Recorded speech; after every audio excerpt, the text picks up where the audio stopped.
Olá, gente. Vamos começar aqui uma videoaula para revisar o conteúdo da prova que vai ser domingo agora, né? E vocês já devem estar sabendo, foi avisado lá no site da CEDIS, na plataforma, que a prova vai abarcar dois conteúdos. É o conteúdo do capítulo 5 da apostila, sobre essa de Queiroz, e o conteúdo do capítulo 6, sobre o simbolismo português. Tá legal? Então a prova vai cair isso, capítulo 5 e 6 da apostila, essa de Queiroz e simbolismo. Então dei uma lida legal nessa apostila e assistam essa aula e façam lá o exercício. Já foi postado um exercício hoje só sobre essa de Queiroz. O exercício não vale ponto, mas é excelente que todo mundo faça, porque revisa o conteúdo e vai ajudar na prova, tá?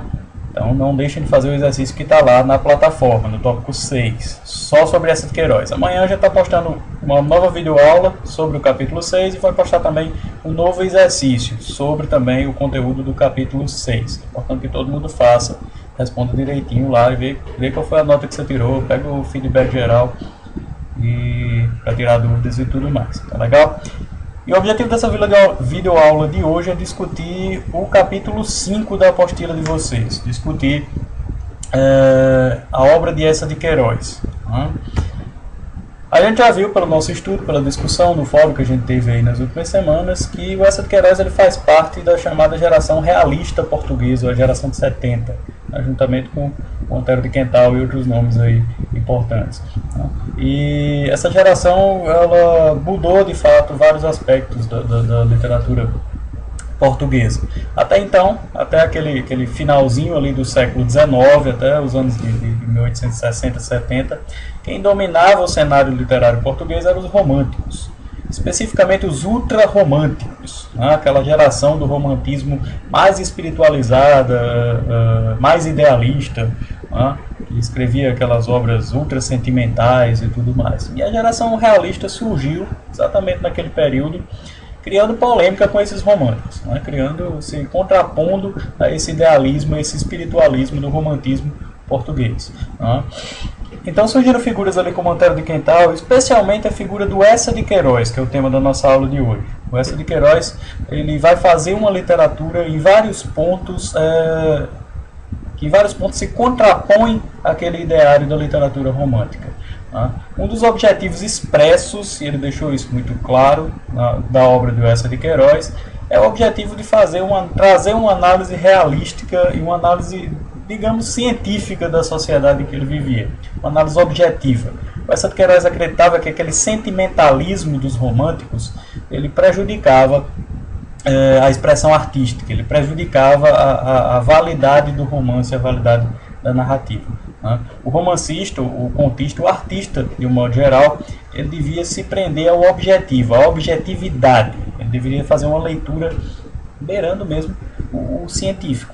Ele achava que o artista devia analisar a sociedade em que ele vivia, dissecar essa sociedade em que ele vivia, analisar cada aspecto dela, analisar os personagens que constituíam essa sociedade e escrever a sua obra a partir dessa análise que ele fazia. Não idealizando o sentimento, não criando situações, muitas vezes, falsificando a realidade em prol de um idealismo amoroso ou de um idealismo subjetivo. Não, o artista não devia fazer isso. O artista devia, de fato, retratar a vida tal qual ela é. Isso é o que vai aparecer em muitas obras de Eça de Queiroz. Pega o Crime do Padre Amaro, por exemplo, onde ele vai fazer ali uma crítica, de fato, ao clero português, a degeneração do clero português. Pega o Primo Basílio de Eça de Queiroz, que é um dos seus romances principais, onde ele vai trazer ali a figura de Luísa, que é a personagem principal do romance, que é uma mocinha extremamente idealista, leitora de românticos, leitora dos romances românticos, que acredita no amor idealizado e tudo mais, e que ela termina se tornando vítima do primeiro picareta que aparece na frente dela, que é o Primo Basílio. Então ela termina mostrando como esse idealismo romântico podia ser maléfico para quem acreditasse nele.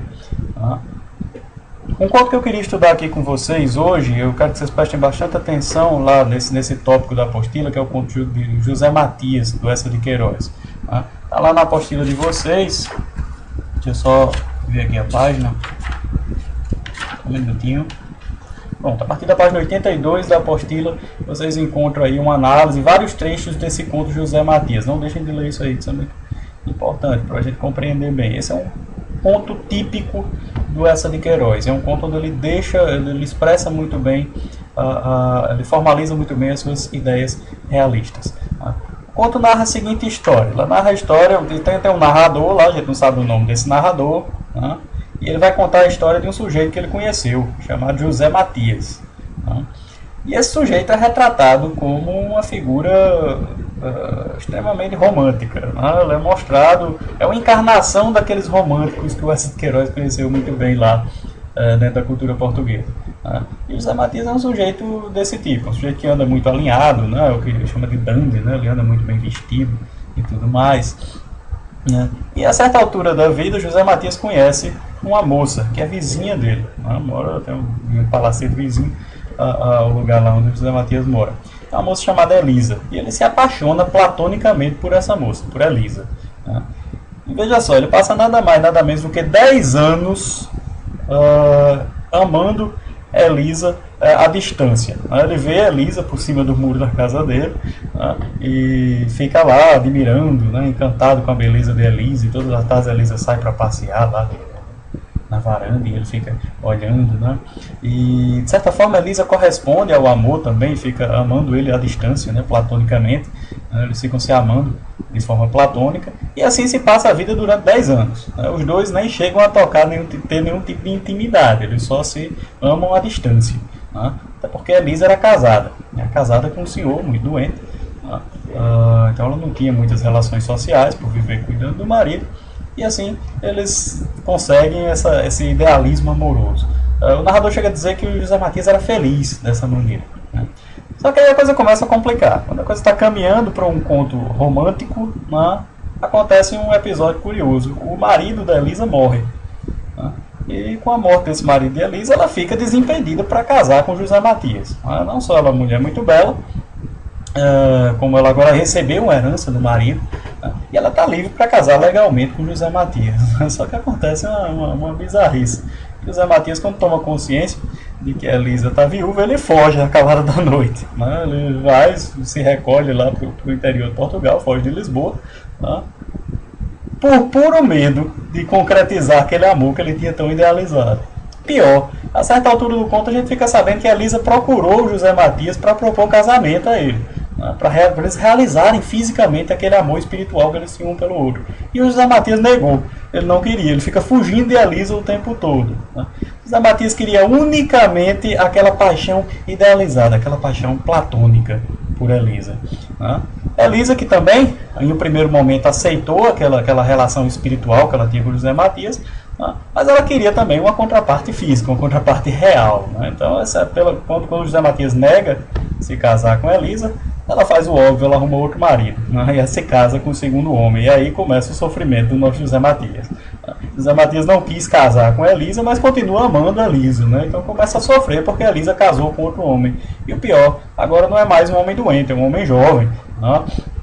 Um homem no auge da sua forma. Então ele já sabe que a Elisa está vivendo de fato aquele amor de forma física. E ele começa a sofrer por isso, começa a gastar o dinheiro dele com jogo, com bebida e tudo mais, né?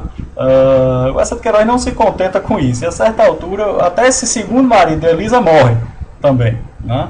E o José Matias tem uma nova oportunidade de se casar com a Elisa, e mais uma vez ele nega, ele não quer se casar com a Elisa, né? Ele só quer viver platonicamente o amor dele por Elisa. Elisa então arruma um amante, né?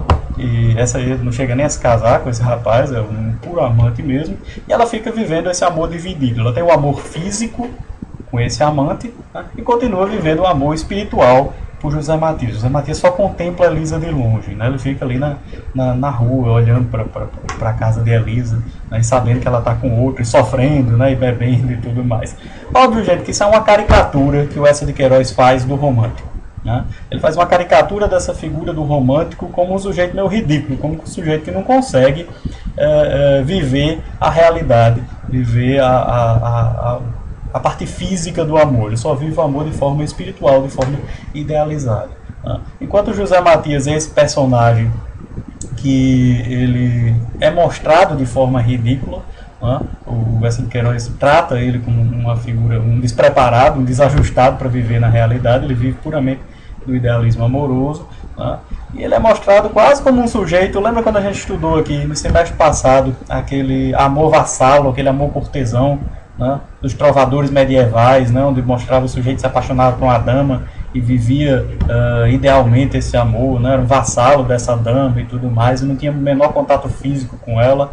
O José Matias é mostrado quase como um personagem assim. Ele é uma reencarnação daquele amor vassalo, daquele amor dos trovadores, que os ultrarromânticos estavam trazendo de volta aí à moda em Portugal no século XIX. Então isso o Eça de Queiroz vai tratando de forma ridícula. Eu queria ler um trechinho aqui do romance para vocês, do conto de José Matias para vocês, que é um trechinho que o narrador fala o seguinte.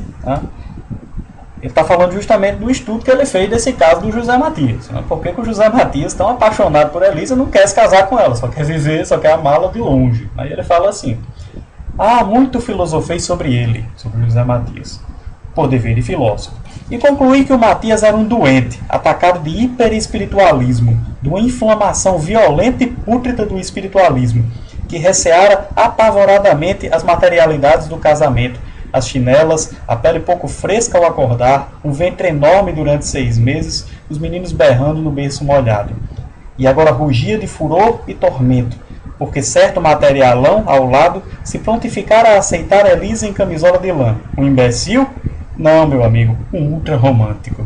Olha só como ele descreve o José Matias de forma ridícula.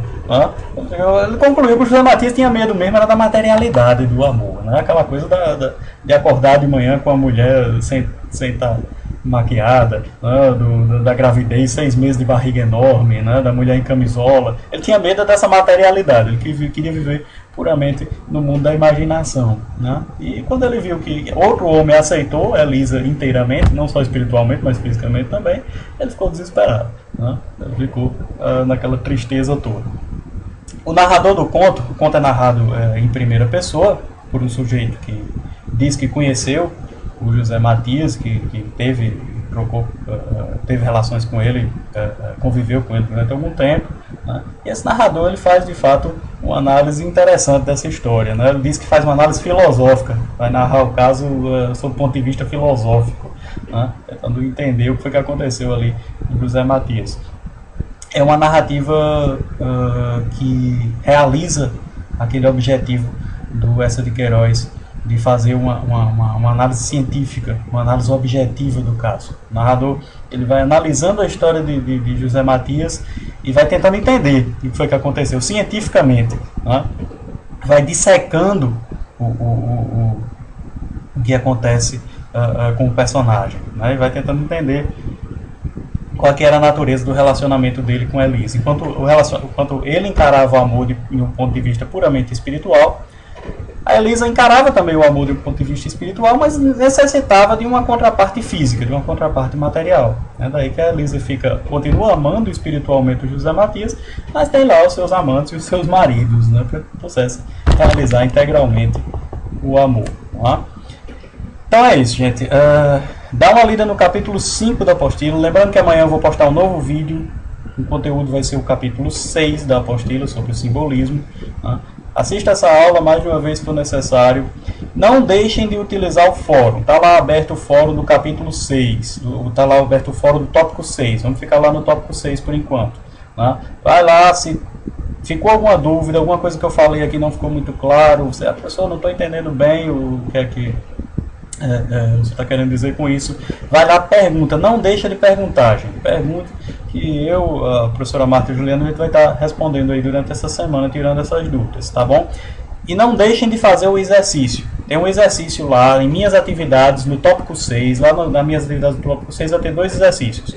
O exercício 1 é aquele que vale 1 ponto para a prova, sobre o simbolismo, e vai ter o exercício 2.